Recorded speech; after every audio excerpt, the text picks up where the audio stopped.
আর এই বাচ্চাদের এমন দুর্ভাগ্য যে এরা নিজের ভাষায় কথাটুকু বলতে পারে না।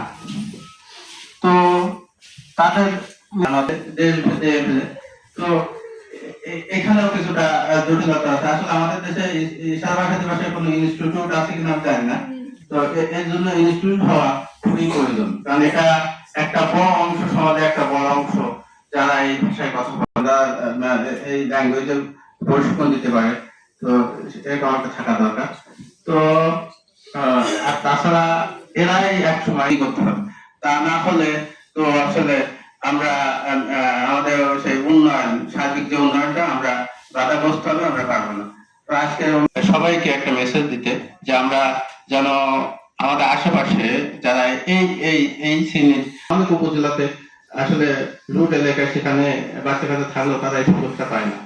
তো আমাদের আজকে দিবস সাফল্যমণ্ডিত হোক এবং সেটাই পূরণ হোক, এই আশা ব্যক্ত করে আমি আমার সংক্ষিপ্ত বক্তব্য শেষ। আসসালামু আলাইকুম। ধন্যবাদ জনাব মোস্তাফিজুর রহমানকে।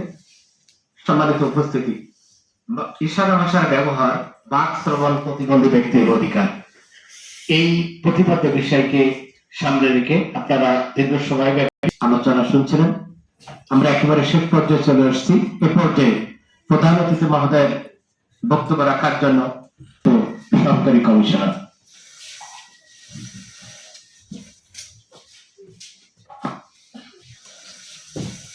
বাংলা ইশারা ভাষা দিবস বলছি, এটা কিন্তু তাদের কাছে পৌঁছাচ্ছে, এটা আমার সীমাবদ্ধতা। তারা যে মিডিয়ামে বুঝতে পারে ওই মিডিয়ামে আমার বক্তব্য তাদের কাছে অত্যন্ত সম্ভাবনার সৃষ্টি করে। ভাষা শুধুমাত্র একটি মাধ্যম, সেটা বাংলা হোক, ইংরেজি হোক, আরবি হোক, যে কোনো কারণেই হোক, এই শিশুগুলো তাদের এই যে ভাষায় কথা বলার বা শোনার যে একটা নিয়ামত, সেখান থেকে তারা বঞ্চিত। বাট জাস্ট বিকজ তারা শুনতে পারে না বা বলতে পারে না, এই জন্য যে তাদের সম্ভাবনা থেমে থাকে, ব্যাপারটা তা না। আমরা যারা এই সুবিধা নিয়ে আমাদের জন্ম হয়েছে বা আমরা বড় হচ্ছি, আমাদের উদ্দেশ্য হওয়া উচিত তাদেরকে, তারা যেন তাদের সম্ভাবনাকে সঠিকভাবে কাজে লাগাতে পারে তাদের জাতির জন্য, তাদের দেশের জন্য, সে পথে তাদেরকে নিয়ে যাওয়া। এই জন্যই অনেক উচ্চশিক্ষিত এবং অনেক কেপাবল এবং অনেক সাকসেসফুল লোকজন তারা কিন্তু এর সাথে বিভিন্ন ভাষায় যেমন কথা বলতে পারেন, তারা সাইন ল্যাঙ্গুয়েজও পারে, বিকজ সাইন ল্যাঙ্গুয়েজ একটা ইউনিভার্সাল মিডিয়াম। সাইন ল্যাঙ্গুয়েজ বাংলাদেশে যেরকম হবে, খুব একটা ডেভিয়েশন না থাকতো, এটা ইন্ডিয়াতেও এরকম হবে, এটা ইউএসএ তে এরকম হবে, এটা আমাদের হচ্ছে